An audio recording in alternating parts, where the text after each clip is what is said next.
Hola, buenas tardes, bienvenidos a todos. Mi nombre es Nora Bar y este es un nuevo café científico de la Academia Nacional de Ciencias Exactas, Físicas y Naturales y el Centro Cultural de la Ciencia. Hoy, hoy vamos a tomar un café virtual, por supuesto, hablando de matemática, esa ciencia, esa disciplina que a muchos atrae, a muchos les parece misteriosa, a muchos asusta, pero para sacarnos el susto tenemos a 3 investigadores del CONICET y de la Universidad de Buenos Aires para que justamente nos guíen, para hacer un paseo por ese mundo fascinante, gigantesco, eh, para algunos lejano, lo van a traer más cerca, que es la matemática. En particular, la matemática que está detrás de la revolución de los datos. Escuchamos hablar todo el tiempo de Big Data, esas palabritas que se ponen de moda. Sabemos que se manejan grandes cantidades de datos y se aplican a una cantidad de investigaciones, permiten averiguar mucho sobre la sociedad, sobre la pandemia, sobre una cantidad de asuntos innumerables, pero bueno, ¿cómo la matemática se relaciona, se vincula, explora ese océano de datos que parecen no tener ningún patrón, ninguna lógica, pero tal vez lo tengan, ¿no es cierto? Y nuestros invitados de hoy nos damos ese lujo en estos cafés científicos, siempre con invitados que son un privilegio que compartan con nosotros este café virtual. Los vamos a presentar así en un orden desordenado. La doctora Alicia Dickenstein es doctora en matemática, investigadora superior del CONICET, profesora titular plenaria en la Facultad de Ciencias Exactas y Naturales de la UBA, Fellow de la Sociedad para Matemática Industrial y Aplicada, también de la Sociedad Matemática Americana, académica en la Academia Nacional de Ciencias Exactas, Físicas y Naturales y en la Academia Nacional de Ciencias de la Argentina. Doctora honoris causa del Instituto Real de Tecnología de Suecia y de la Universidad Nacional del Sur de nuestro país. Fue vicepresidenta de la Unión Matemática Internacional en el periodo 2015-2018, obtuvo el premio de la Academia Mundial de Ciencias 2015 en Matemática y el premio Consagración en Matemática de la Academia Nacional de Ciencias Exactas, Físicas y Naturales. Y acaba de ser galardonada y elegida entre todas las científicas de América Latina como ganadora del Premio Internacional L'Oréal UNESCO por las Mujeres en la Ciencia 2021. Este premio internacional elige a una investigadora por continente y va variando las disciplinas en los distintos años, pero siempre las 5 premiadas son realmente investigadoras sobresalientes. Vamos a contar un poquitito, así abuela de pájaro, pero luego se lo preguntaremos a ella, que comenzó su carrera trabajando en el área de variables complejas, pero fue cambiando de tema hasta llegar a la geometría algebraica y sus aplicaciones. En los últimos años se dedica al estudio de la dinámica de redes de reacciones bioquímicas como las redes enzimáticas de señalización celular. No nos asustemos que después le vamos a preguntar para que nos explique un poquitito más sobre esto. También tenemos compartiendo la mesa de café a Mariela Sued.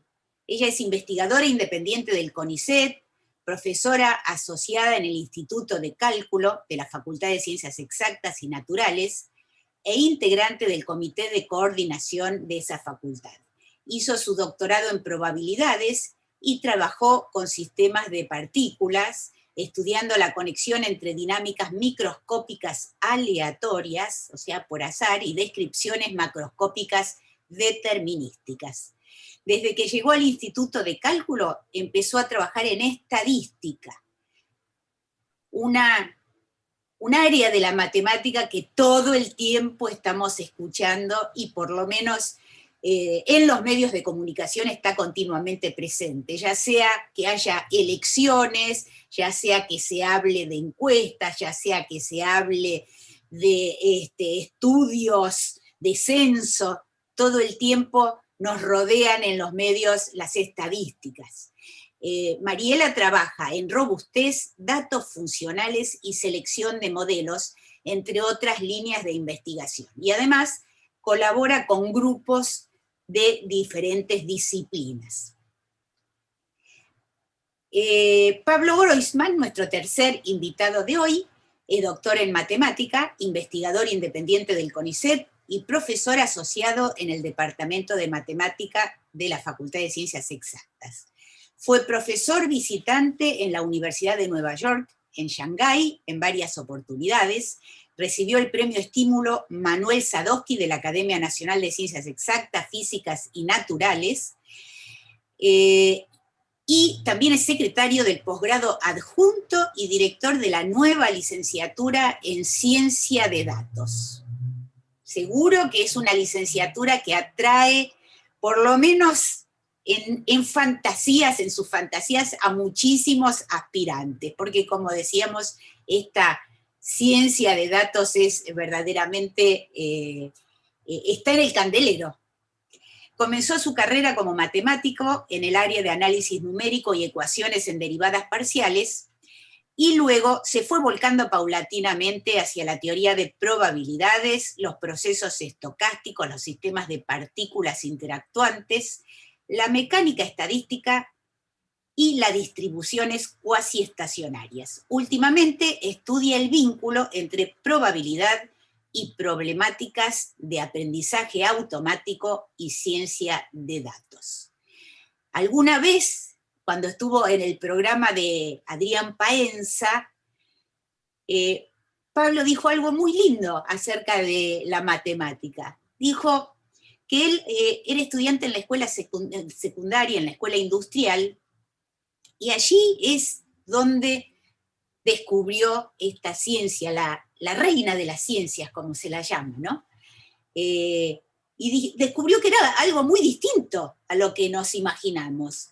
Le dijo a Adrián Paenza, pensaba que iba a ser pobre si me dedicaba a la matemática, pero quedó tan fascinado por la matemática que dijo, bueno, por esto estoy dispuesto a ser pobre. Debe tener algo muy fascinante la matemática si puede inspirar estos sentimientos, esta sensación en cualquiera de los que se dedican a la matemática. Así que con esta idea en mente, vamos a hablar sobre la revolución de los datos, qué tiene la matemática para decir de estas cantidades impensables de información. ¿Necesitamos nuevas herramientas o basta con las que ya tiene la matemática? ¿Se necesita una nueva estadística? ¿Qué hace y cómo trabaja un matemático? ¿Qué son las cosas que hace? Y mucho más. Así que con esta introducción, un poquito larga me salió hoy, damos inicio a un nuevo café, un café virtual, pero un café de la Academia de Ciencias Exactas, Físicas y Naturales, y la invitamos a Alicia Dickenstein, entonces, que nos cuente un poquito sobre esta carrera de ciencia de datos, sobre qué cosas investiga Alicia en su tarea de todos los días. ¿Qué tal, Alicia? ¿Cómo estás? Hola, gracias por la introducción tan linda que nos hiciste. Bueno, hice una presentación muy cortita, pero la voy a compartir y les voy a ir contando mientras la pasamos.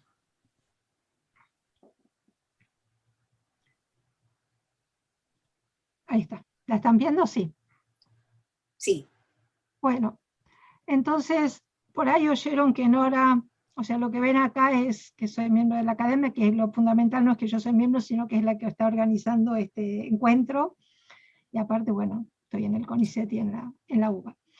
Pero lo que quería contarles es que Nora habló de que yo trabajaba en geometría algebraica y aplicaciones. Explicarles qué es la geometría algebraica no puedo, pero les pongo un ejemplo que algo tiene que ver con lo que hago. O sea, este corazón tan bonito que ustedes ven aquí, o sea, creo que todos los miramos y nos parece algo lindo, ¿no? Bueno, esto en realidad son los puntos del espacio que cumplen esta ecuación que ustedes ven acá arriba. ¿Mm? O sea, cuando nosotros miramos esta ecuación, no parece algo lindo, ¿está bien? Sin embargo, si yo agarro un punto en el espacio que tiene 3 coordenadas y hago esta cuenta y me da 0, entonces va a ser un punto que esté en este corazón y si no, no. Entonces la geometría algebraica un poco lo que trata de hacer es tratar de entender las figuras geométricas manipulando el álgebra y tratar de entender el álgebra con la intuición que dan las figuras geométricas. Esto es lo mejor que les puedo contar de qué es la geometría algebraica. Y con respecto a lo que contaba Nora, o sea, sobre redes de señalización celular, no soy yo la que les puedo explicar, le tiene que explicar un biólogo bioquímico. Yo solamente logré, digamos, entender lo mínimo suficiente para atravesar los trabajos, ver dónde estaba la matemática en esos trabajos, qué es lo que yo podía hacer. Y bueno, después de bastante tiempo logramos más o menos atravesar un poco los trabajos y descubrimos redes que son distintas. Unas se pueden estar representadas como la ven acá, y hay varias redes bastante distintas. Esta que está a la izquierda es una red muy importante. Esta es la red de señalización del ERK. El ERK es una quinasa, que es un tipo de proteína que viene regulada desde afuera de la célula. O sea que entonces se supone que la membrana de la célula, aquí viene algo que reacciona y empieza a desencadenar esta cadena de reacciones que están así en este dibujito, están representadas, pero no vamos a ponernos, o sea, hay mucha más información acá que lo que vemos, ¿no? Pero esto es lo que uno encuentra.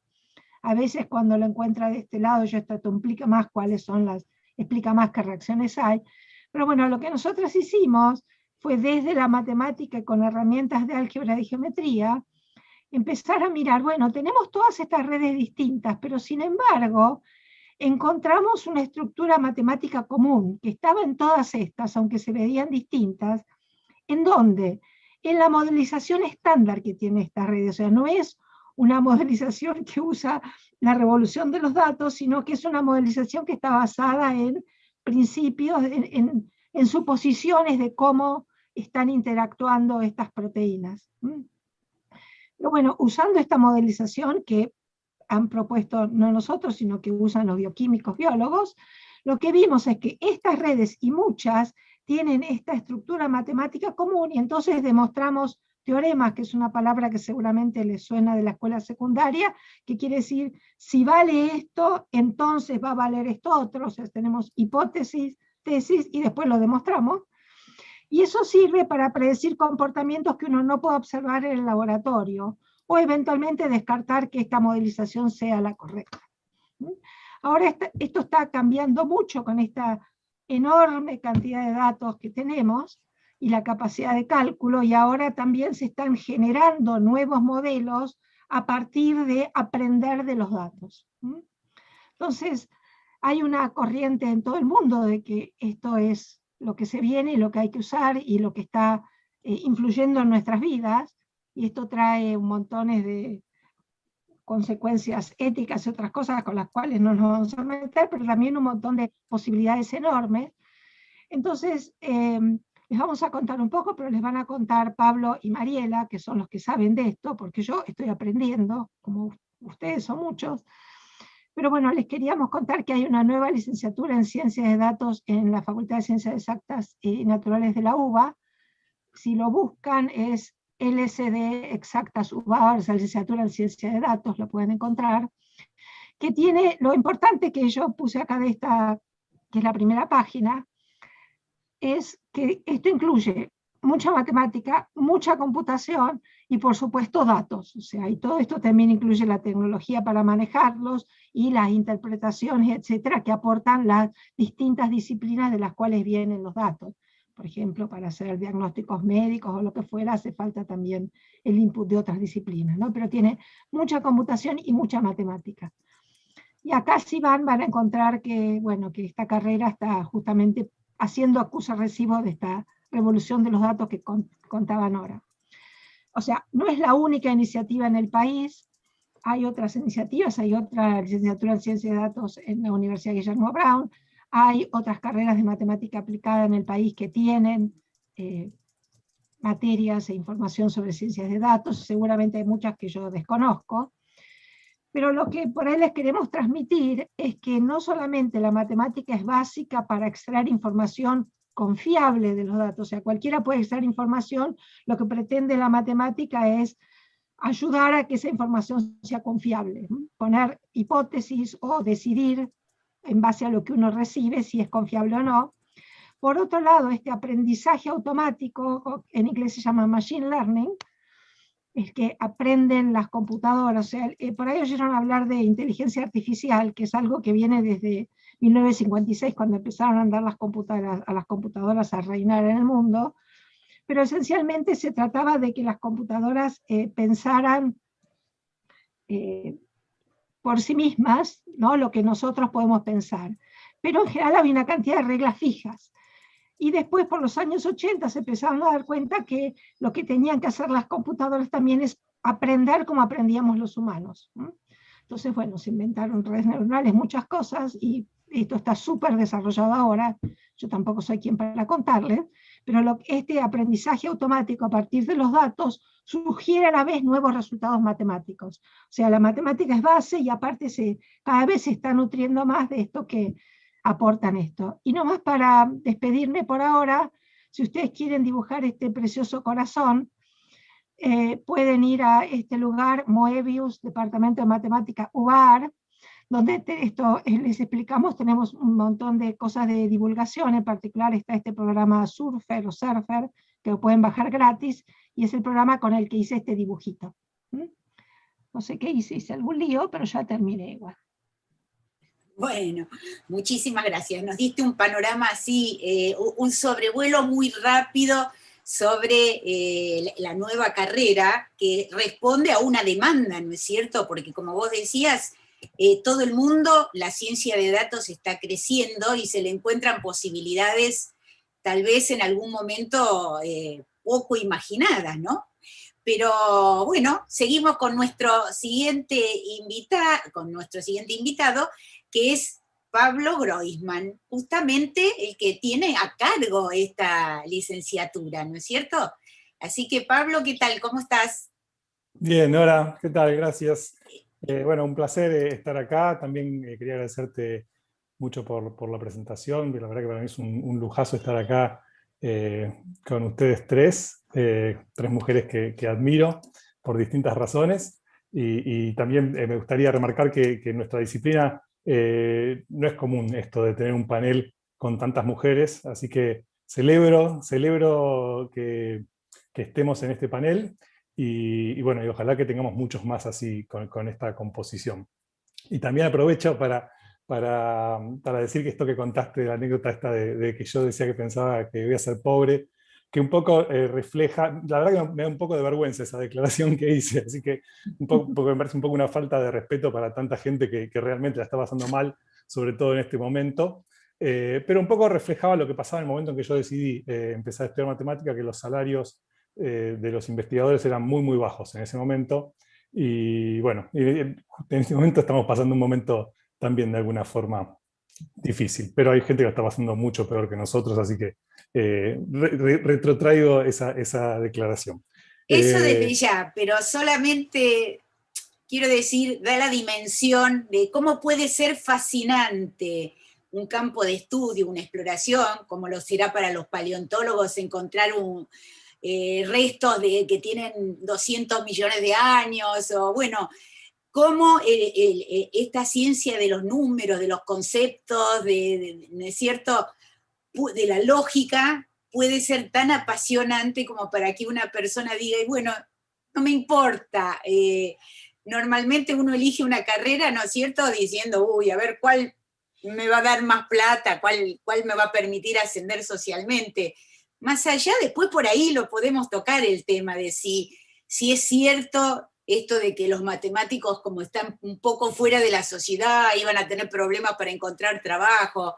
La realidad no es exactamente así, pero quiero decir, es muy lindo que una persona no le importe, digamos, deje de lado como algo, eso que gobierna nuestras vidas, que es el dinero, poder dejarlo de lado por el placer que da dedicarse a algo que a uno lo apasiona, ¿no? Por eso lo mencioné y me parece que, bueno, es muy lindo, te da la dimensión de lo que uno encuentra muchas veces en muchos matemáticos, ¿no? Y matemáticas.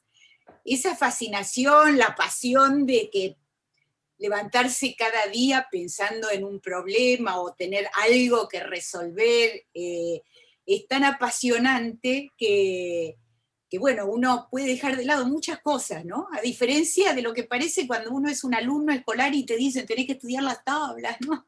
Y para uno se le hace un poco una tortura, y en realidad cuando tienen la suerte de conocer matemáticos y matemáticas profesionales, se da cuenta que es completamente al revés. Es realmente una situación de disfrute, a pesar de que muchas veces cuesta mucho, pero bueno, tener un problema en la cabeza tratando de resolverlo también tiene algo de placentero, ¿no? Y bueno, ni hablemos cuando logran resolverlo, pero en fin, pero bueno, contanos cómo fue lo de esta carrera, cuántos, si tienen aspirantes, si ya empezaron, digamos, qué es lo que ofrece, qué cosas estudian, para qué sirve también. Bueno, lo de la carrera es, la verdad que es una cosa, también es una cosa hermosa que estamos viviendo, a la que llegamos después de bastantes años de discusiones para un lado y para el otro, y que es como decía Alicia, esencialmente llegamos a hacer una carrera que tiene mucha matemática, mucha computación y muchos datos. Eso es lo que tenemos por ofrecer, y también un poco lo que decías vos, muchos profesores y profesoras apasionados y apasionadas por esas cosas, por lo que hacen y por el conocimiento, ¿no? Y aparte es una experiencia un poco novedosa también en la facultad, porque interactuamos 3 departamentos y el Instituto de Cálculo, o sea, como que también compartimos, hay muchos docentes con muchas visiones distintas. Y la verdad que sí, que tuvo una repercusión enorme. La carrera empezó este año, y en el CBC se inscribieron 420 estudiantes, una carrera que todavía estamos tratando de hacerla conocida, o sea, sin que sea una carrera muy conocida, ya hubo 420 estudiantes en el CBC, y tenemos otros 200 estudiantes que ya están en la facultad, digamos, que ya tenían hecho el CBC o las materias del CBC de alguna otra carrera y se pasaron a esta carrera. Así que, bueno, y pensamos que va a seguir creciendo. A medida que la carrera se vaya siendo conocida, pensamos que vamos a tener cada vez más estudiantes.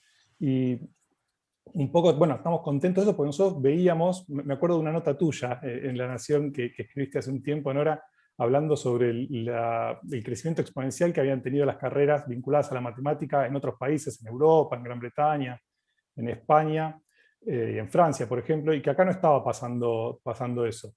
Y una de las cosas que pensamos es que por ahí estaba faltando una carrera como esta, para que pase eso, en donde podamos vincular a la matemática con otros actores de la sociedad, que no sea solamente matemáticos hablándonos entre nosotros, ¿no? Así que bueno, estamos muy contentos con eso. Bueno, impresionante, ¿no? Creo que desafían justamente muchos prejuicios, porque ¿quién diría que tienen tantos aspirantes, que tienen tanta demanda? Digo, dentro del imaginario social, pareciera que son carreras que no atraen, y sin embargo, bueno, ustedes están mostrando que hay una avidez también y que vienen a llenar una demanda de la sociedad, ¿no es cierto?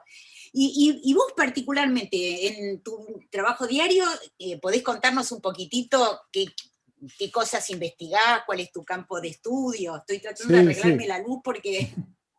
Totalmente. Ahora si quieren les comparto pantalla también yo, así les cuento algo de un poquito de matemática. Vamos a hacer un poquito de matemática. Como digo, le digo a mis estudiantes, después de charlar un rato, vamos a hacer un poco de matemática, de verdad.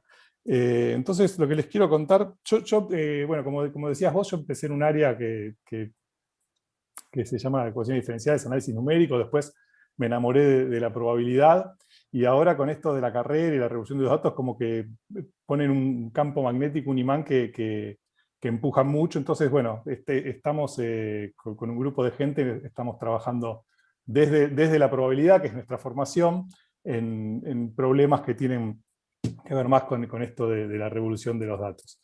Entonces, quería contarles algo muy simple de matemática, pero que es súper fundamental, que de hecho en lo que contó Alicia apareció, así que lo voy a utilizar. Y es una idea que se la debemos, entre otros, a este señor que está acá, que es René Descartes, o René Descartes, como les decimos en este país, que son los ejes cartesianos. O sea, que es la idea de representar a los puntos del plano, como está en esta figura. O sea, René Descartes dijo lo siguiente: podemos agarrar y trazar dos ejes, que es lo que hoy llamamos los ejes cartesianos. Los llamamos cartesianos porque el nombre en latín de René Descartes era Renatus Cartesius, por eso son cartesianos, por suerte, porque si no tendríamos que llamarlo ejes descartesianos, que sería un problema. Y en realidad, otro que propuso esto independientemente de Descartes fue Fermat. Así que, pero bueno, pero si lo atribuimos a Descartes, que también está bueno, porque ejes fermatianos también sería bastante desagradable. Entonces, Descartes lo que dijo es, podemos poner dos ejes, fijamos un origen acá, y en cada uno de estos ejes, bueno, fijamos unidades, por ejemplo, 1, 2, 3, y acá podemos también poner 1, 2, 3, menos 1, menos 2. Y entonces con esta convención uno puede identificar a cualquier punto del plano con un par de puntos, con un par de numeritos. Entonces uno dice, bueno, por ejemplo, yo tengo el punto 3, 2, es este punto que está acá, y dice, bueno, perdón, no 3, 2, sino 2, 3. Primero solemos decir la coordenada X, después la coordenada Y. Entonces es esta simple identificación, que es a cada punto del plano lo identifico con dos numeritos, con dos números, que en este caso es el 2, 3, que ahora nos parece, esto lo aprendemos en la escuela secundaria, ahora, y nos parece una cosa casi natural, trivial, o estamos como muy metidos en en identificar sin distinguir, ¿no?, lo que son los puntos del plano de los pares de números, los pares de coordenadas, pero en su momento revolucionó la matemática. Tanto que hoy no hay área de la matemática que no esté influenciada por este hecho. Por ejemplo, en el corazón ese que mostraba Alicia, está usando todo el tiempo este hecho, porque hay una ecuación que son números X, Y y Z que verifican esa ecuación, y eso uno lo asocia a una figura en el espacio. Entonces, esto que ocurrió en la época de Descartes, que revolucionó completamente la matemática en el sentido de permitir vincular a la geometría con el álgebra, esencialmente lo que permitió en ese momento, y en lo que pensaba Descartes, era en ir para acá, ¿no? Decir, bueno, yo tengo un problema geométrico, por ejemplo, tengo un triángulo, y un triángulo lo puedo representar como, ahora vengo acá, lo represento en los ejes cartesianos, y son conjuntos de números que satisfacen determinadas cosas. O sea, vincular un problema geométrico a un problema de números. Podemos decir algebraico, pero es un problema que involucra números, ecuaciones, uno puede describir una figura geométrica con ecuaciones, etc. Y eso permitía resolver muchos problemas geométricos. Pero entonces ahora nosotros en la revolución de los datos podemos usarlo al revés eso, porque cuando uno tiene datos, lo piensa en una cosa como esta, ¿no? Es un montón de numeritos, numeritos, numeritos, numeritos. Pero entonces, así como uno puede representar los puntos en el plano con numeritos, puede ir para el otro lado y representar a los numeritos con puntos en el plano. Entonces, si uno, por ejemplo, mirase un solo dato, si uno tuviese una cosa así, que tiene un montón de personas y de cada uno, pensemos que tenemos, a ver si puedo dibujar acá, que uno le importa un solo dato, uno dice, bueno, entonces yo podría representar todo esto en una recta, digamos. En una recta yo podría dibujar, hacer una recta y poner quién es cada una de estas personas, Pepe, Juan, Ter, según qué número es, ¿no? Pongo el origen acá y bueno, en cada lugar representaré a uno. Entonces, cuando yo registro un solo dato de una persona, los puedo representar con puntos en una línea. Si en vez de tomar un solo dato decido tomar dos datos, bueno, entonces los puedo representar como puntos en el plano. Tengo que hacerme dos coordenadas y bueno, Pepe ahora tendrá el 0,6 por un lado y el 0,70 por el otro. Entonces, cuando yo tengo 2 datos de cada persona pasa a ser, con perdón de las personas, que pasan a ser un punto en el plano, pero así como los trata la ciencia de datos. Ahora, ¿qué pasa si yo tomo 3 datos? Bueno, tendré que irme al espacio. En vez de tomar dimensión 2, tendré que tomar dimensión 3. Entonces puedo usar 3 coordenadas, X y Z, y de vuelta, si registro, por ejemplo, de Pepe, pienso, no sé, el peso, la altura y alguna otra cantidad, que podría ser la edad. Bueno, ese número no parece una edad, pero piensen que registran 3 cosas de cada persona. Bueno, puedo representar a cada persona con un punto en un espacio de dimensión 3. Y ahora viene una cosa típica de matemáticos y de matemáticas, que es decir, bueno, si tenés dimensión 1, dimensión 2 y dimensión 3, ¿por qué no dimensión 4? Entonces, si bien ahora uno dice, bueno, uno no puede tener dimensión 4, no tiene geometría en dimensión 4, pero puede hacer la abstracción de decir, bueno, está bien, si la línea son los números reales, y el plano son los pares de números, y el espacio son tener de a 3 números, bueno, cuando tengo 4 números, tendré un espacio de dimensión 4, que sería cuando tomo 4 datos, y puedo seguir, ¿no? 5 datos, 6 datos, 7 datos, 8 datos, entonces serán puntos en espacios de dimensión 7, de dimensión 8, de dimensión 9, de dimensión 10. Y lo interesante es que la matemática tiene mucho para decir en esos espacios de dimensión tan grande, aunque sea muy difícil ver. Y lo lindo es que uno puede pensar a un montón de datos ahora como un objeto geométrico en un espacio de dimensión, bueno, dependiendo cuántas características mire de cada una de las personas, si es que son personas lo que nos interesa. Entonces uno puede, por ejemplo, si uno está mirando 2 características, uno tendrá cosas como esta, y uno muchas veces tiene ganas de ver si en los datos que uno está mirando puede encontrar grupos, es un problema típico, o quiere clasificar. Y entonces, bueno, lo interesante de esto es decir, bueno, si los puedo representar como puntos en el plano, bueno, podré separar en grupos según los grupos que están, las cosas que están cerca, ¿no? Las cosas que están cerca las pongo cerca, las cosas que están lejos las pongo en distintos grupos. Y eso nos permite usar la geometría para entender a los datos. Esas cosas que son numeritos, que uno dice, bueno, tomo numeritos, numeritos, numeritos. Bueno, entenderlos geométricamente nos puede ayudar mucho. Entonces, ¿qué tiene que ver esto con nuestra investigación, con las cosas que hacemos en nuestro grupo de investigación? Bueno, un poco esta es un poco la filosofía que tenemos, que para nosotros tener muchos datos, en vez de ser esa matriz, así tipo de matrix con un montón de numeritos, lo pensamos así, como que tenemos un montón de puntos en un espacio de dimensión grande, por ejemplo este que está acá, que es esta figura geométrica que se suele llamar el Swiss roll, porque se parece mucho al Swiss roll que tienen ahí. Entonces, la cuestión es que si uno puede entender la geometría del objeto que está representando en estos datos, uno puede dar mucha información sobre esos datos.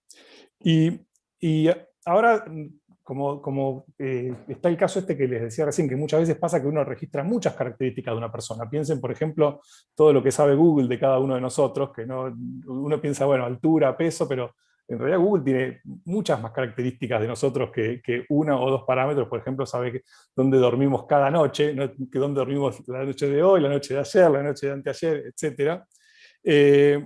O sea que, digamos, si uno nos piensa a nosotros representados en esa base de datos, vivimos en un espacio por ahí de dimensión, no sé, 100, 200, 500, son dimensiones muy, muy grandes, mucho más grande que 3, y la pregunta es cómo hacer para entender la geometría en esos espacios. Entonces, acá tengo un ejemplito con imágenes, pero creo que lo voy a dejar, si después se presta, volvemos, pero por ahora lo dejo. Este es un ejemplo típico que aparece en los problemas de aprendizaje automático que decía Alicia, que es, bueno, cómo hacer para, mirando imágenes de dígitos escritos a mano, reconocer un algoritmo que reconozca qué número es.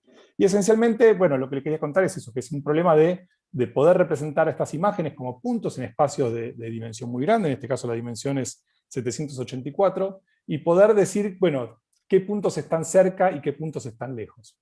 Ese es el problema matemático de esta cuestión que está acá.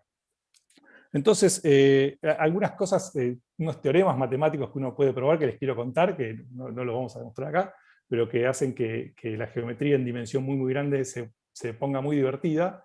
Por ejemplo, una pelota, uno puede definir lo que es una pelota en dimensión 1, uno se imagina, no sé si me están viendo, pero en dimensión 2, por ejemplo, es un disco es una cosita así, este es el disco de la tapa de la cámara. En dimensión 3 uno se imagina una pelota así como esta, que son todos los puntos que están a la misma distancia de un centro, ¿no? Bueno, eso uno lo puede hacer también en dimensión 4, dimensión 5, no tengo una pelota de dimensión 4 acá para mostrarles, pero eso se puede hacer, se puede hacer en cualquier dimensión.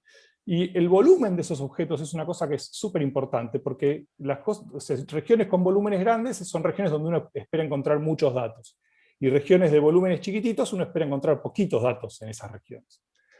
Entonces uno dice, bueno, tengo una pelota, bueno, los datos estarán todos adentro de esa pelota, distintas cosas, pero resulta ser que cuando la dimensión aumenta mucho, se puede demostrar matemáticamente que el volumen de la pelota, así eso que sabemos que en dimensión 2 es pi por radio cuadrado, y que en dimensión 3 es 4/3 pi el radio al cubo, en dimensión muy grande el volumen desaparece, tiende a ser cada vez más chiquitito y tiende a ser como a desaparecer. O sea que cuando uno busca los datos en dimensión grande no están en ningún lado, esencialmente. O sea que eso es una problemática matemática. Y bueno, y así como eso, bueno, ahí hay muchas propiedades. Hay una que es muy linda que nos gusta decir los matemáticos, que no solo que el volumen desaparece, sino que todo el volumen de la pelota está en el borde de la pelota. Entonces hay una frase muy linda que dice que si uno pela una naranja en dimensión alta, bueno, se queda sin naranja, porque toda la naranja está en el borde. Y eso quiere decir que cuando estamos en dimensión grande, todos los datos están todos en el borde de esa pelota, o sea que, digamos, si uno fija un punto y mira muchos datos, todos los datos están a la misma distancia. Entonces esta cosa que decíamos de cerca y lejos, en dimensión grande, es muy difícil determinar qué significa cerca o lejos. Entonces, una de las preguntas que nos hacemos en nuestro grupo de investigación y en la que trabajamos es, más que contar qué sabemos, voy a dejar un par de preguntas. Una es esta: ¿cómo hacer para medir distancias entre puntos cuando uno está en dimensión muy alta, de forma tal de que la distancia que uno mide entre los puntos pueda reflejar la geometría del proceso que generó esos puntos, que es lo que no conocemos y que es lo que queremos saber?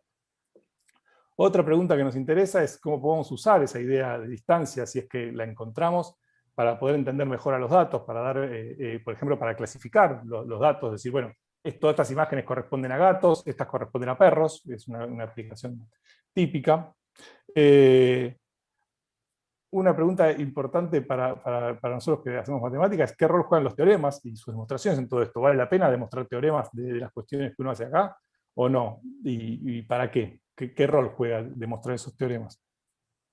Y una un poco más simple que apareció en la presentación de Alicia también es ¿qué es un teorema? Que también podemos volver a eso. Así que bueno, eso era un poco lo que tenía ganas de contarles, y creo que voy a parar acá porque me parece que me extendí un montón. Así que voy a parar de compartir. Nos quedó muy claro que cuando se habla de espacios grandes, todos los datos están en el borde. Eso lo entendimos. Pero bueno, seguimos adelante en esta visión un poco desde cada uno de los aspectos que tienen que ver de alguna manera que hacen a la ciencia de datos, que como todas las ciencias incluye distintas visiones, distintos aspectos, y vamos entonces a Mariela Sued, que nos va a contar, bueno, también en qué trabaja y cómo se vincula esto con la nueva ciencia de datos.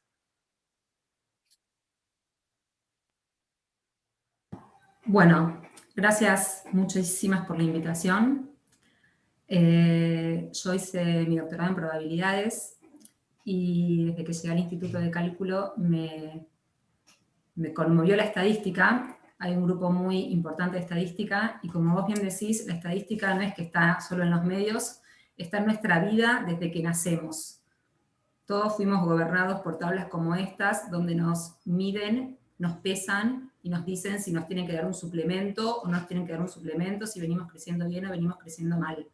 Así que la estadística forma parte de nuestra vida desde el momento cero. Entonces yo, un poco en una actitud medio maestra ciruela, voy a contarte un poco y contarles a todos cómo vivo yo el proceso de hacer investigación matemática en estadística.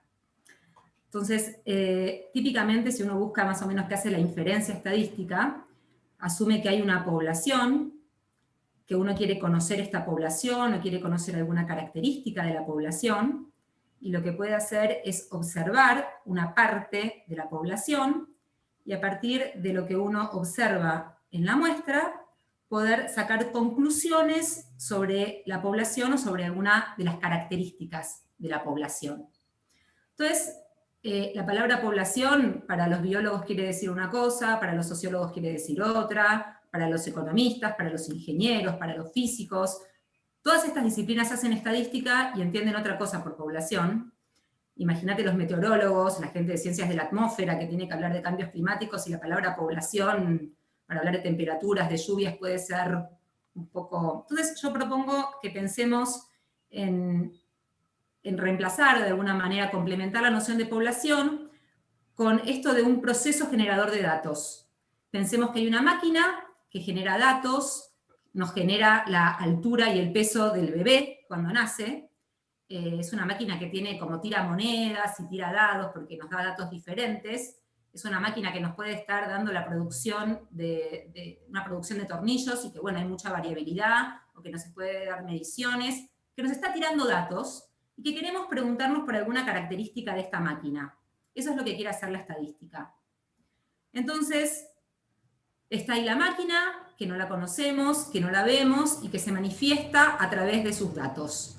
Por ejemplo, en esta representación, un poco siguiendo lo que decía Patu, para mí cada dato, la máquina agarró un bebé cuando nació, lo midió y lo pesó y nos puso un colorcito para indicarnos si era un niño o una niña. Son máquinas binarias todavía, las tablas son niños, niñas, punto. Después agarró un niño y nos dijo que nació con 53 centímetros, pesando 3,6 kilos.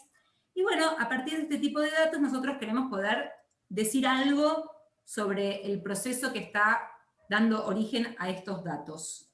Entonces queremos hacer un procedimiento con estos datos que nos permita sacar algún tipo de conclusión sobre alguna característica de la máquina. Podemos también querer comparar dos máquinas.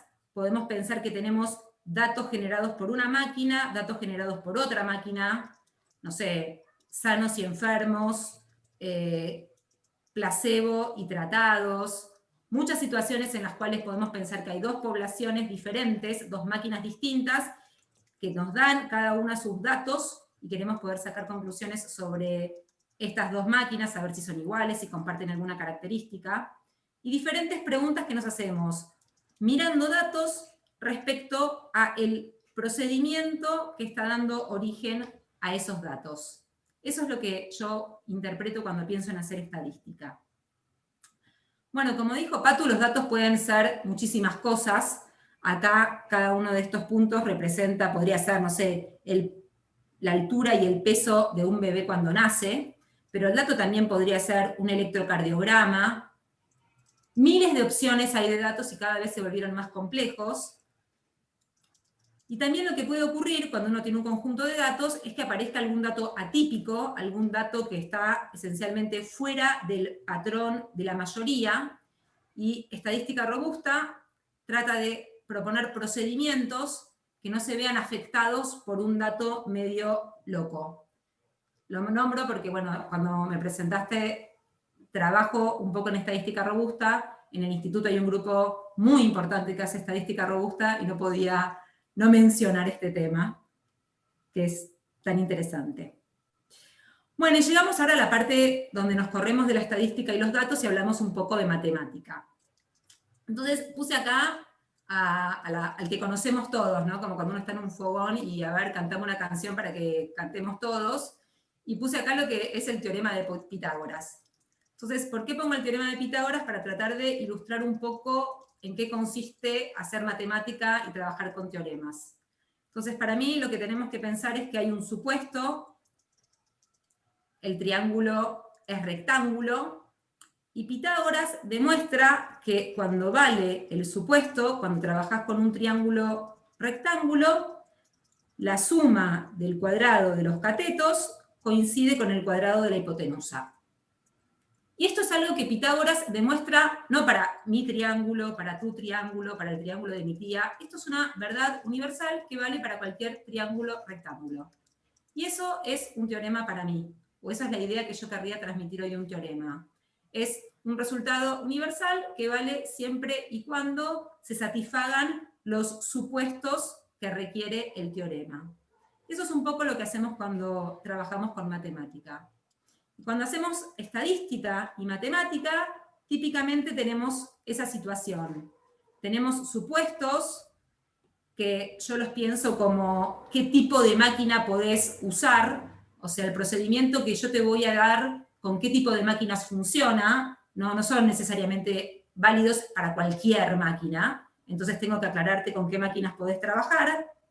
Y en el teorema lo que te voy a decir es, mira, si tu máquina satisface los supuestos, el procedimiento que yo te propuse para que hagas con tus datos tiene tales propiedades. Y esto es algo que yo no lo tengo que hacer o usar con mis datos, con mi Excel, con tu Excel, con los datos de la provincia. No, esto es un procedimiento que vale universalmente sin siquiera mirar datos. Para mí, en este momento, en este contexto de teorema, los datos son un ente abstracto que vendrían a representar, esto va a valer para cualquier triángulo rectángulo. Entonces, para mí, un teorema es algo que yo garantizo que, mientras valgan los supuestos, se satisface sin tener que saber cuáles son los datos. Y después tiene una demostración, unos procedimientos, apela a criterios deductivos, lógica, para poder concluir y demostrar lo que establece el teorema. Y en este sentido quiero mencionar que hay muchos teoremas que involucran a la estadística que se demostraron hace muchos años, hace 20, 30, 50, y que en su momento no tenían ni idea ni siquiera de cómo implementarlos, cómo poder usarlos con datos, porque no tenían capacidad computacional para poder ponerlos en práctica los procedimientos propuestos. Y que en ese sentido se hacía estadística matemática sin siquiera aplicarlo, sin poder usarlo en la realidad, pero el teorema estaba ahí, se había demostrado la bondad del procedimiento, pero no había condiciones tecnológicas para ponerlo en marcha. Y en ese sentido, bueno, esto sí creo que es una cosa que retroalimenta mucho. Hay mucha computación ahora, hay mucho poder computacional, y otro de los aspectos importantes que complementan al teorema y a veces lo reemplazan, en esto que se pregunta Patu, si la ciencia de datos necesita o no necesita teoremas, bueno, muchas veces cuando hacemos estadística, en lo personal, a mí, podemos proponer procedimientos que sabemos, tenemos una heurística de por qué debería funcionar, pero no sabemos demostrarlo porque técnicamente por ahí es muy demandante y bueno, y a veces por ahí lo podemos probar en máquinas conocidas y vemos que funciona, porque como conocemos la máquina, inventamos datos sintéticos para probar cómo andan las cosas y vemos que los procedimientos funcionan y a veces por ahí no podemos demostrar propiedades matemáticas, pero vemos que la cosa funciona bien en ejemplos ficticios y eso también tiene mucho valor y puede ser de mucha utilidad. Entonces acá hay como una especie de ida y vuelta entre los teoremas, las implementaciones, las heurísticas, los procedimientos que se proponen sin tener propiedades teóricas de esos procedimientos, pero que en la práctica, en las implementaciones y en los datos se ve que funcionan bien. Todo este compendio y este círculo virtuoso, ¿no?, entre problemas, teoremas, implementaciones, nuevos problemas, nuevos datos. 20 años más tarde podemos implementar lo que habían propuesto hace tanto. Bueno, todo esto un poco es lo que hace la estadística, la matemática, en la manera en la cual yo la vivo. Y después, bueno, hay una parte de mi trabajo que tiene que ver con las colaboraciones interdisciplinarias, que tiene que ver con gente que tiene datos, biólogos, químicos, que tiene datos de verdad y preguntas que responderse con esos datos, y que viene a pedirnos un poco de ayuda, porque por ahí conocen muy bien el fenómeno que están estudiando, pero a la hora de cuantificar y dar respuesta a las preguntas, bueno, por ahí necesitan un poco de ayuda con las herramientas estadísticas. Entonces, acá es donde también me gustaría, siento que tengo una prédica, ¿no?, de esta idea de lo que es la cuantificación de la incertidumbre, y que seamos conscientes que cada vez que trabajamos con datos, tenemos que decir no solo cuánto nos da nuestra estimación, digamos, cuánto creemos nosotros que es el valor real de lo que nos interesa, sino tener conciencia que atrás tiene que haber una medida de incertidumbre relacionada al valor que informamos. Si yo te digo que el 53% de la gente está a favor, ese 53%, para poder saber si realmente es significativo, tiene que ir acompañado de mínima por saber a cuánta gente le preguntaste. Más allá de que la gente esa sea representativa, que no haya un sesgo en la selección de la muestra, hay 20 millones de temas para tratar, pero de mínima te quiero decir que si me vas a decir un 53%, dame una incertidumbre que acompañe a ese 53% para saber si puedo tener alguna noción cuán lejos está ese 53 de un 50, si vas a querer ganar una elección, por ejemplo. Entonces, un 53% con 300 personas no es lo mismo que un 53% con 3.000 personas. Y eso es parte de lo que quiere hacer la estadística, cuantificar la incertidumbre para poder ayudar en los procesos de toma de decisiones basado en datos. Es como uno de los puntos fundamentales donde necesitamos estadística y necesitamos matemática. Para terminar, quería mencionar esta foto que siempre le tengo cariño, para que no nos quedemos con esta idea de que en la vida, en la matemática, en la estadística, uno siempre habla de en promedio, ¿no? En promedio el aumento, en promedio los casos, en promedio los días, en promedio, y hay veces que a la estadística le importa estudiar los eventos extremos, como la inundación de abril del 2013, esta es la casa de mi prima, donde, bueno, fue un evento extremo, donde llovió mucho más de lo que llueve en promedio, y que en situaciones así, que no son las situaciones en promedio, hay pocos datos, porque son cosas extremas, y ahí la matemática también colabora mucho desde la teoría para dar modelos que permitan compensar la falta de datos, pero por razones teóricas puede colaborar desde otro lado, digamos, desde la parte del modelaje más específico, para compensar esa ausencia de datos y aportar al desarrollo de otros temas. Bueno, creo que en lo que respecta a mi trabajo de investigación, esto es lo que más podría decir, y en lo que respecta a mi trabajo en general, la docencia ocupa mucho espacio en mi vida. La docencia virtual nos dio una patada importante, un empujón a reformular lo que veníamos haciendo. Hicimos cualquier cosa para llegar y tener contacto con nuestros alumnos. Hicimos fiestas del sombrero para poder verlos, para saber cómo estaban. Y también lo que hago con mucha dedicación es tratar de convencer a todos de que programar está buenísimo, hagas lo que hagas. La estadística puede usar a la computadora como un laboratorio natural, pero después me doy cuenta que muchos podemos usar a la computadora como laboratorio para un montón de cosas.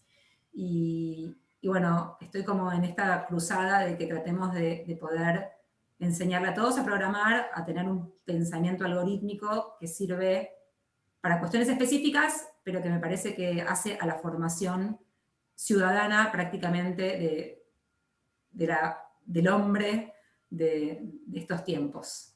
Así que este es un poco el resumen de mi vida académica, profesional, de mi docencia, de mi quehacer, por así decirlo. Bueno, muchísimas gracias Mariela, Alicia, Pablo.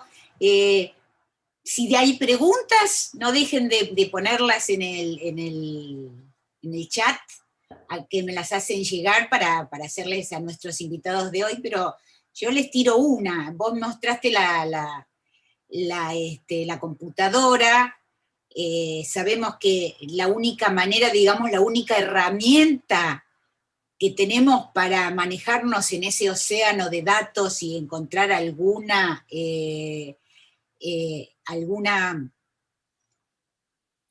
lógica, que los datos nos hablen, necesitamos de la matemática, ¿no es cierto? Pero esto es lo mismo al revés. por ejemplo, que la ciencia de datos puede ser fundamental para la investigación en matemática? O sea, ¿es ida y vuelta? ¿La ciencia de datos tiene para aportar a la matemática? Bueno, yo como lo vivo yo, ¿no? Para mí la ciencia de datos lo que hace es despierta nuevas preguntas.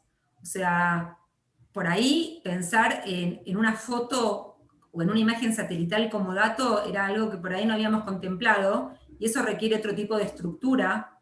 Entonces, sí, ciertamente la ciencia de datos y la computación y la capacidad de almacenar nueva información y otro tipo de información, pasar de, bueno, Pato habló de espacios en dimensión finita, pero también se modelan objetos en dimensión infinita, que tienen otra estructura. Cambió mucho, sí, aporta todo el tiempo problemas nuevos la máquina y la creación de este tipo de datos nuevos, sí, para mí. Es una retroalimentación, sí, sin duda. Yo lo que había comentado al principio, perdón, es que también se está usando esto, aprendizaje automático, para tratar de descubrir estructuras matemáticas que todavía no hemos entendido. O sea, hay teoremas que todavía no los vemos y que esta manera de aprender de los datos nos dice, ahí hay un teorema que ustedes todavía no descubrieron, hay una manera de caracterizar estos objetos que todavía no se dieron cuenta, o sea que también alimenta la matemática teórica, pero esto está en desarrollo en este momento. ¿Pueden las máquinas, por el aprendizaje automático, plantear justamente teoremas y demostrarlos? O sea, ¿algún día pueden las máquinas reemplazar a los matemáticos?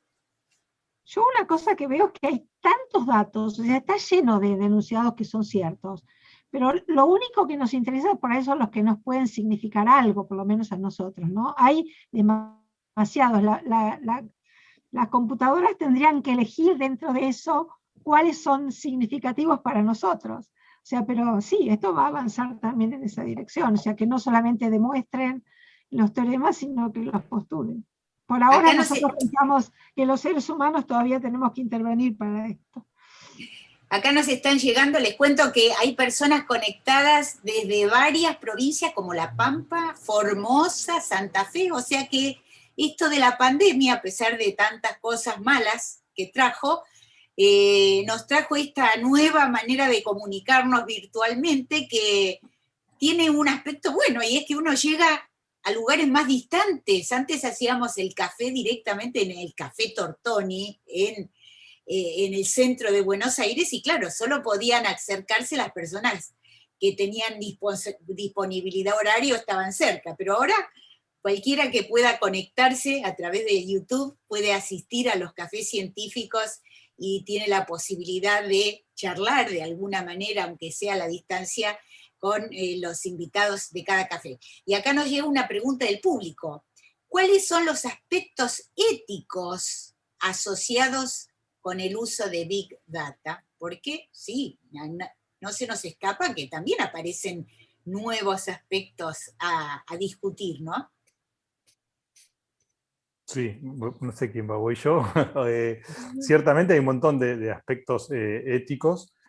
A mí particularmente me excede un poco el tema, digamos, me excede en cuanto a problema de investigación, o sea, un poco lo que contábamos con Alicia, con Mariela, que nuestro campo de investigación es más cuestiones de matemáticas, hacer teoremas, etcétera, pero ciertamente el mundo de hoy con la cantidad de datos que hay dando vueltas y la cantidad de procedimientos que cada vez más usan esos datos para tomar decisiones que afectan a las personas, hay un montón de implicancias éticas asociadas que es importante que haya gente que se ocupa de eso. Bueno, las cosas evidentes con el tema de privacidad, por ejemplo, digamos que hasta qué punto que se usan datos que las personas hayan dado su consentimiento para ser usados, datos personales, y también tema de algoritmos que deciden sobre cuestiones que inciden en las vidas de las personas, que, digamos, una cosa que pasa es esos famosos teoremas que dice Mariela, que a veces digamos, estamos trabajando, lo que pasa mucho con el aprendizaje automático es que ha dado pasos muy, muy rápidos, o sea, logra predecir muchas cosas, o creemos que predice muchas cosas, pero no tenemos certezas de que sean justos, por ejemplo, o de que los resultados sean eso, digamos, esencialmente que sean justos o que estén representando razonablemente lo que deberían representar. Entonces, digamos, hay un montón de problemas éticos de cómo se nutren de datos esos algoritmos. Por ahí, perdón, me interrumpí, por ahí los que tienen Netflix, hay una película que se llama Coded Bias, no sé si está traducida en castellano, que justamente habla de los algoritmos para reconocer caras que fueron entrenados, porque hay una parte que si uno no entrena bien, depende, hay cierto tipo de aprendizaje automático, que si uno los entrenan con datos y después saca conclusiones de datos nuevos. Pero si esos datos con los que uno entrena están sesgados, no va a hacer lo que tiene que hacer. Por ejemplo, aparentemente gente de color y mujeres no eran bien, no se las reconocían bien con las cámaras, el reconocimiento automático, y eran chicos, por ejemplo, que necesitaban que los reconociera la cámara para tomar examen y no podían rendir sus exámenes, porque habían sido mal entrenados. O sea, hay muchísima gente que se dedica a esto, hay mucha información, pero no es nuestro campo. Nosotros sabemos de esto como cualquiera, digamos. No podemos opinar de esto porque no es nuestra área, pero si buscan van a encontrar mucha información sobre esto. Otra pregunta del público. ¿Cuál es la relación de la ciencia de datos y los algoritmos? ¿Yo? Bueno, un poco también, de vuelta, hay una retroalimentación enorme, digamos. Hoy por hoy, digamos, cualquier problema de ciencia de datos requiere de algoritmos para ser tratado. Y, digamos, está como el espacio de los algoritmos y el espacio de la ciencia de datos, y tiene una intersección enorme, enorme, o sea, pero, digamos, también cada cual tiene su parte separada. De hecho, hay mucha gente que le gusta definir a la ciencia de datos como, digamos, como que con esos diagramas de Venn, que hay, digamos, que está por un lado la matemática o la estadística matemática por un lado, los algoritmos y la computación por el otro lado, se intersecan ahí dos círculos, y el tercer círculo es un propósito particular, estas interdisciplinas de las que hablaba Mariela, o los problemas biológicos de los que hablaba Alicia, ¿no? Yo quiero resolver un problema, o un problema biológico, o un problema físico, o un problema de un negocio que quiero hacer. Y en la intersección de esas tres es la ciencia de datos. ¿Alguien quiere agregar algo? No. ¿Sí? Voy a responder nomás una cosita. O sea, por ahí a la persona que preguntó esto sabe lo que es un algoritmo, por ahí sería bueno decir qué es un algoritmo. Yo no sé si lo puedo definir bien, pero es una serie de pasos que producen un cierto resultado. ¿Está bien? O sea, cuando uno implementa en la computadora todas estas cosas, tiene que diseñar un algoritmo que es indicarle qué pasos tiene que hacer. Lo que pasa es que cada vez más la computadora toma decisiones que es difícil para nosotros terminar de entender por qué las tomó con esta cantidad grande de datos. También hay una parte de la matemática que después intenta explicar por qué decidió lo que decidió la computadora. Pero bueno, no lo expliqué mucho.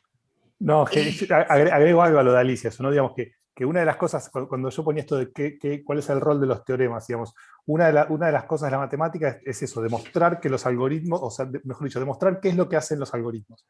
Y una cosa que pasa con muchos de los algoritmos que se están usando hoy en día, y que tienen resultados espectaculares para muchas cosas, tenemos autos que manejan solos, tenemos un montón de aplicaciones que vemos dando vueltas, pero no tenemos los teoremas que nos digan, que nos garanticen que sepamos qué es lo que están haciendo los algoritmos.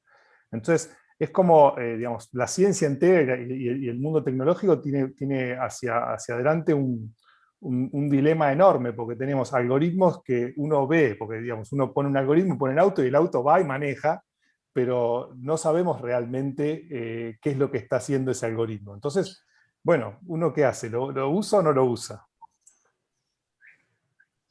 Otra pregunta del público. Si la capacidad de cómputo actual se multiplicara por 10, ¿cómo ayudaría eso o ayudaría eso a la matemática?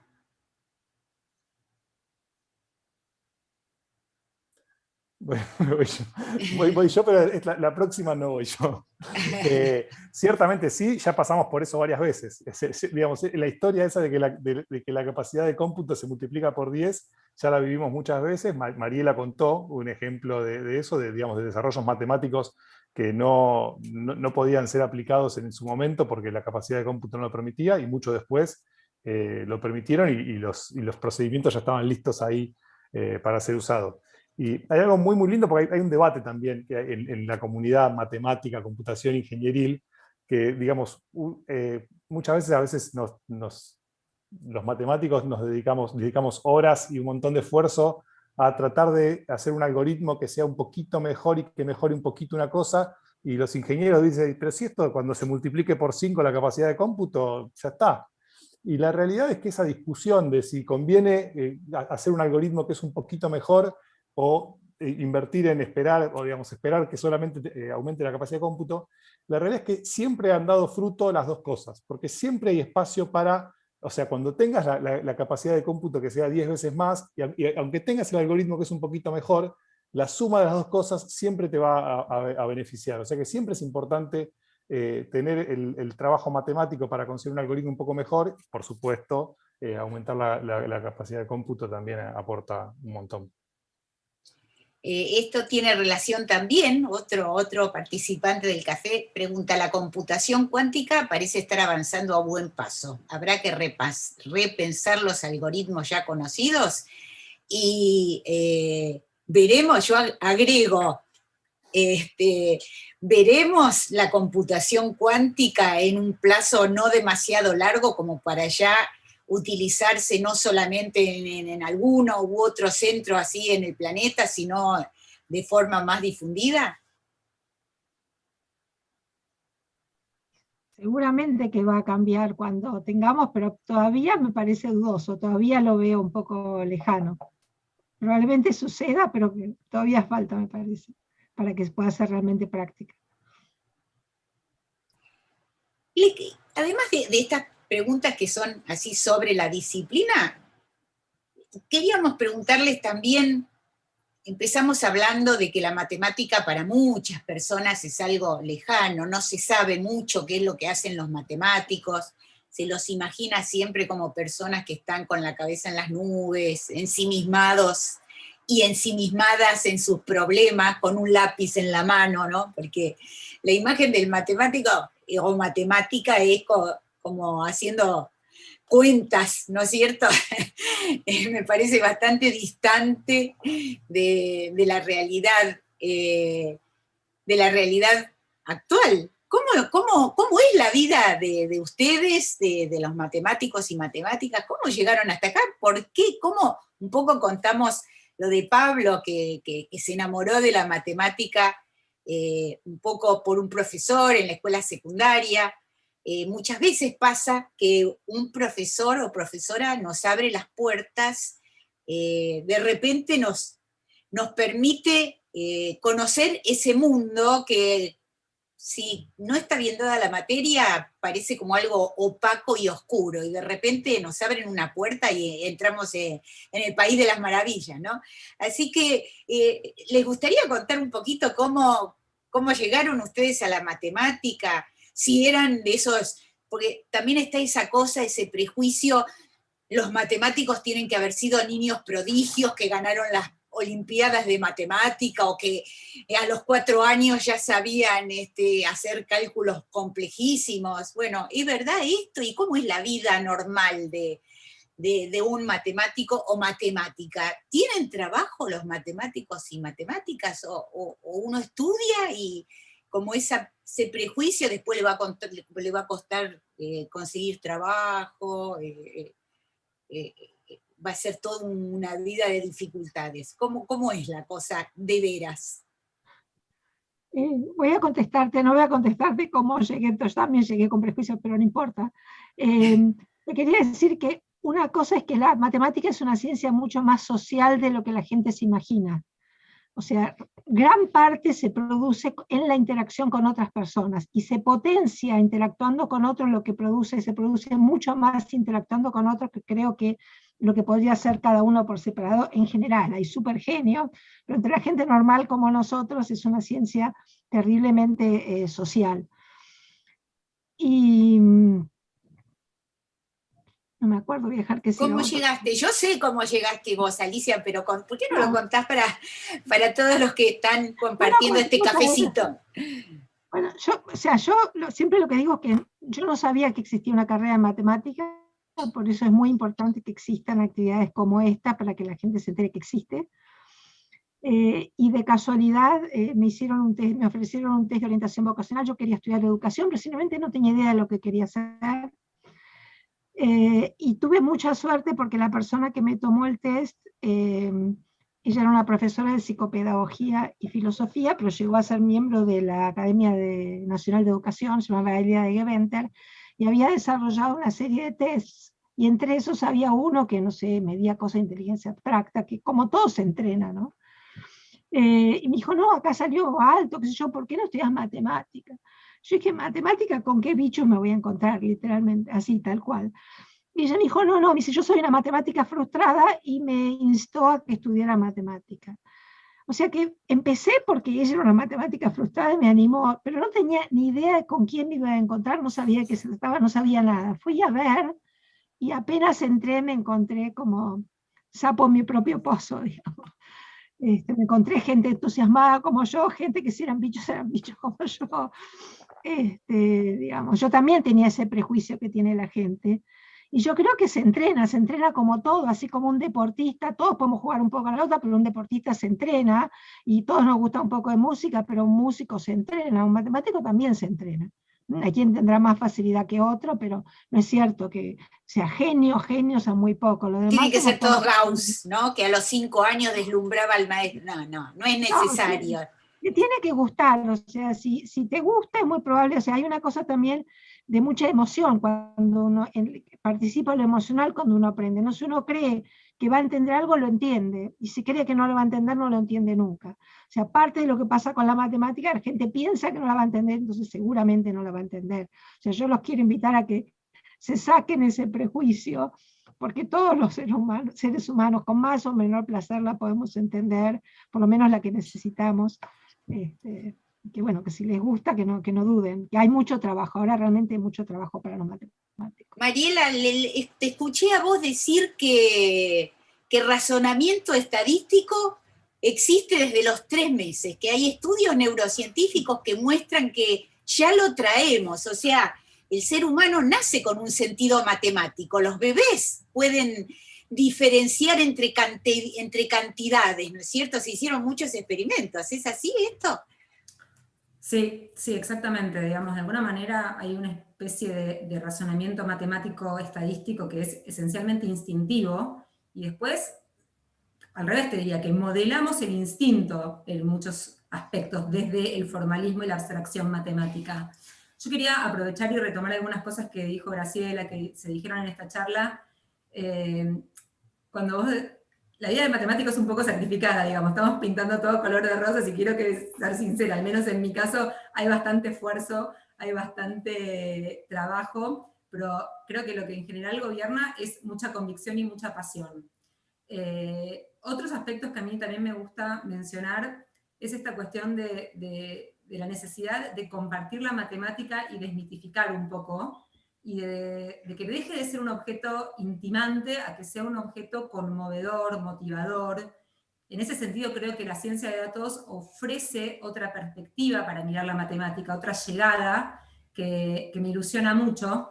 Hay mucha gente que piensa muy seriamente cómo enseñar bien matemática, cómo hacer para que no se vuelva algo tedioso, como mencionabas vos, al menos de los recuerdos que parece que la gente tiene de su formación en matemática escolar, que aparentemente es bastante traumática, y cómo hacer para que todo eso cambie.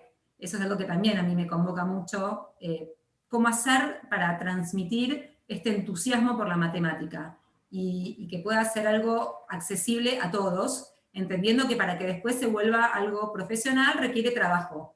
Yo me acuerdo de unas alumnas que me decían, cuando empezaron la carrera, me decían: mis compañeros estudian recreación y están todo el fin de semana tocando la guitarra, me decía. Bueno, nosotros no, nosotros estamos todo el fin de semana tratando de hacer ejercicios, y lo mejor que nos pasa es que los hacemos con otros y que la pasamos re bien, y que el rol del grupo de estudio es fundamental, que la pandemia a nuestros estudiantes y a nosotros mismos como investigadores, a mí al menos me afecta mucho el aislamiento, que hay mucha construcción colectiva, que hay mucho discutir con los otros, y intercambiar ideas y avanzar en equipo, que eso es una cosa increíble que tiene, al menos como yo vivo la matemática, ¿no? Porque sé que hay muchos gustos y muchos sabores de cada cosa que estoy comentando, pero en mi experiencia es una construcción colectiva que nos da mucha satisfacción y nos requiere mucho trabajo, pero nos da por sobre todo mucha satisfacción.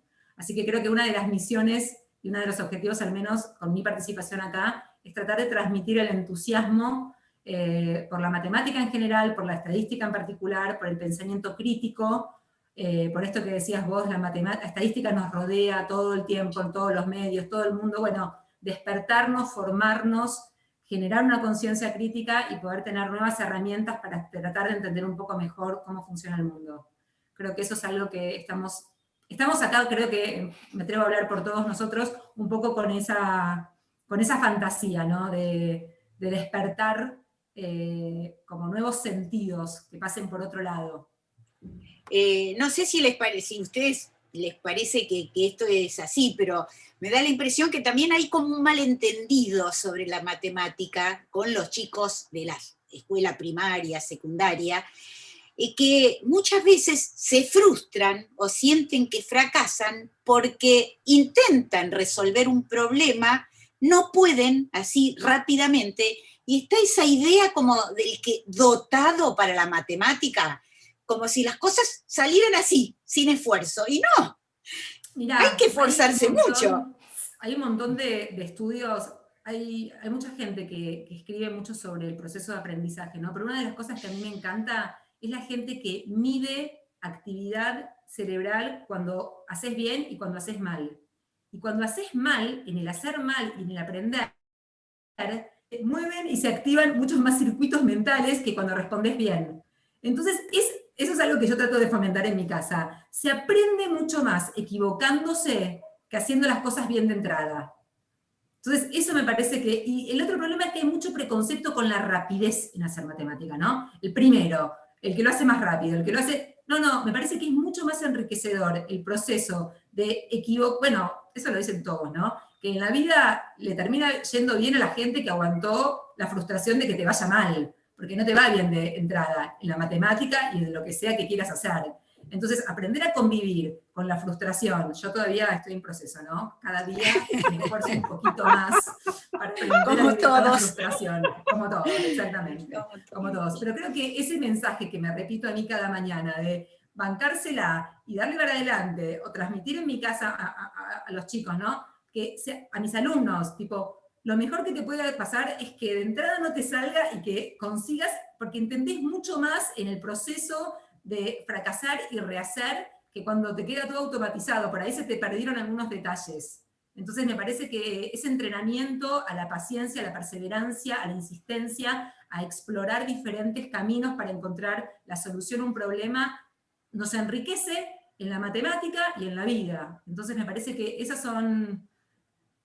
Me estoy hablando a mí misma, te digo, en esta pandemia más que nada me estoy hablando a mí misma, voy a tomar nota de lo que me estoy diciendo, pero eso, fortalecernos para no amedrentarnos y ir adelante a tratar de resolver, aunque no salga, insistir y darle para adelante, porque sale, porque cuando uno está convencido de que lo quiere hacer, sale. Y agrego, además de que acuerdo con todo lo que dice Mariela, agrego esto de bancarse la angustia de no entender, ¿no? Que el proceso de aprender implica transitar por un buen tiempo de no entender.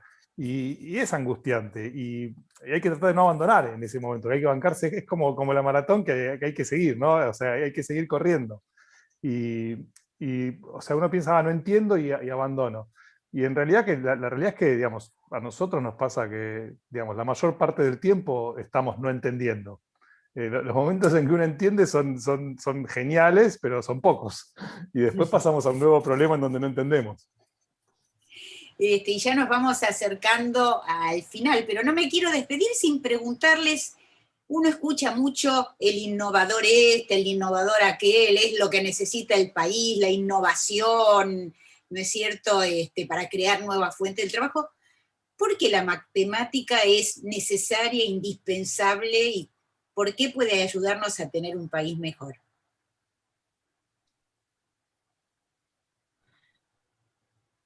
Bueno, yo, digamos, hago breve, doy mi visión.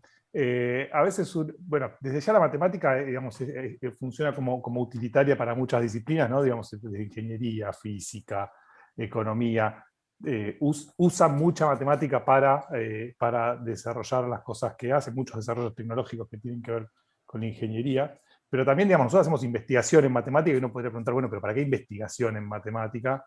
Y digamos, eso es como que parece ser como lo más básico de la ciencia básica, ¿no? Y bueno, digamos, eso es como que forma parte de la larga cadena del conocimiento, digamos, que empieza en una pregunta muy básica que uno se hace en la ducha, que por ahí uno dice, ¿y para qué vale la pena responder esa pregunta? Pero digamos, bueno, nosotros por ahí tenemos nuestros problemas que parece que a quién le importan, pero por ahí a algún físico le importa, y discutimos con un físico, una física o un químico, y el químico discute con un ingeniero, y el ingeniero después hace un desarrollo tecnológico. Eso es una gran cadena del conocimiento que al final, digamos, termina en que podamos tener un país en donde haya trabajos de calidad, que tengamos trabajos de mayor calidad y digamos, que podamos producir cosas con mayor valor agregado y por lo tanto, digamos, que todos tengamos un país mejor para vivir. Un dato, por ejemplo, digamos, que es asociado a computación, que es una disciplina muy cercana a nosotros. Digamos, estamos en un país que tiene un montón de desempleo y donde hay un montón de puestos de programadores vacantes y también de ciencias de datos. Hay alrededor de entre 1.000 y 2.000 puestos vacantes de especialistas en ciencias de datos. Entonces, bueno, digamos, necesitamos formar esos 1.200 científicos de datos, y para cuando los formemos, yo creo que van a hacer falta, si hacemos las cosas bien como país, van a hacer falta otros 2.000 o 3.000. Y son trabajos de calidad que nos permiten producir mayor valor agregado como país, ¿no? Muy bien. Bueno, si no tienen más que agregar, todos coincidimos con eso, por supuesto. Y además, la matemática, como vos decís, a veces uno dice, uy, se le ocurre un problema, ¿para qué va a servir? Va a servir porque, como vos mostraste, las cosas que pensaba Descartes hace 300, 400 años, sirven ahora, y la matemática, como dice un matemático español que se hizo muy conocido por sus espectáculos de stand-up, que son muy divertidos, él tiene un número que se llama los teoremas son eternos, ¿no? Y bueno, una de las cualidades de la matemática es que una vez que un teorema está demostrado, va a ser así por los años de los años de los años de los años. O sea que si los problemas que ustedes están resolviendo ahora no se sabe en qué se pueden aplicar, seguro que van a tener una explicación. Yo quería decirte una cosita más para que quede claro para todo el mundo. Hay muchos matemáticos que estudian matemática, pero después no se dedican a hacer investigación en matemática, y que se van de la facultad y que se insertan en un montón de lugares a trabajar. O sea que si uno va a estudiar matemática, no necesariamente tiene que después dedicarse a hacer investigación en matemática, pero tiene una formación, tiene una cantidad de herramientas que consigue infinitos trabajos. Yo, de hecho, las últimas alumnos que tuve para terminar la licenciatura hay que hacer un trabajo final, y es gente que por ahí se acercó a mí porque sabe que yo trabajo en muchas cosas aplicadas y que actualmente está trabajando en lugares buenísimos, haciendo cosas súper interesantes fuera del ámbito de la investigación académica. Entonces, nosotros somos como los especímenes que quedamos entre los muros, pero que hay un mundo extramuro que está esperando gente que estudie mucho y que salga a trabajar. Entonces quería que sepamos eso, que hacer matemática no es hacer necesariamente lo que nosotros hacemos, nosotros estamos contando cuál es nuestra experiencia, pero que formamos gente que después hace miles de otras cosas y que son muy requeridas. Entonces, los esperamos. Bueno, qué linda invitación. Bueno, y con esto nos vamos despidiendo porque ya tenemos que cerrar el café científico, un nuevo café científico de la Academia Nacional de Ciencias Exactas, Físicas y Naturales y el Centro Cultural de la Ciencia.